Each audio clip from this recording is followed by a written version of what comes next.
તો આ તરફ સુરતમાંથી પ્રતિબંધિત દવાઓનું ઓનલાઈન નેટવર્ક ઝડપાયું છે।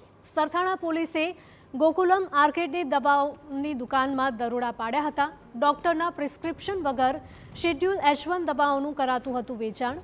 આરોપી નિકુંજ ગજેરા ઓનલાઈન નશાકારક દવા વેચતો। તમિલનાડુમાં 1000થી વધુ ટાપેન્ટાકોલ દવા મોકલ્યાનો ખુલાસો થયો છે।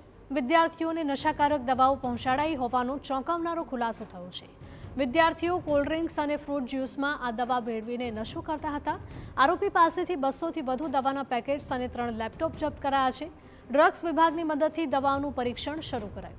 જો નાર્કોટિક્સના અંશ મળશે તો NDPS એક્ટ હેઠળ ગુનો પણ દાખલ કરવામાં આવશે। पता चला है कि तमिलनाडु में इसने 1000 से ज़्यादा ये टेपेंटाडोल की गोलियां सप्लाई की और वो जो गोलियां सप्लाई की गई है वहाँ के स्कूल और कॉलेज के बच्चों को सप्लाई किया गया है। और हमें वहाँ से ये बात भी मिली थी कि ये जो टैबलेट है वहाँ बच्चे कोल्ड ड्रिंक और जूसेस में मिला के वहाँ पे पी के इस पर नशा कर रहे हैं। अभी हमने फूड ड्रग्स डिपार्टमेंट को इसमें इन्वॉल्व किया है और इसमें एक जानवा जुर्म दाखिल किया है। इसमें अगर कोई भी नार्कोटिक्स कंटेंट अगर निकलता है कोई भी टैबलेट में तो इसमें हम NDPS एक्ट के तहत केस रजिस्टर करेंगे और आगे की कार्रवाई करेंगे।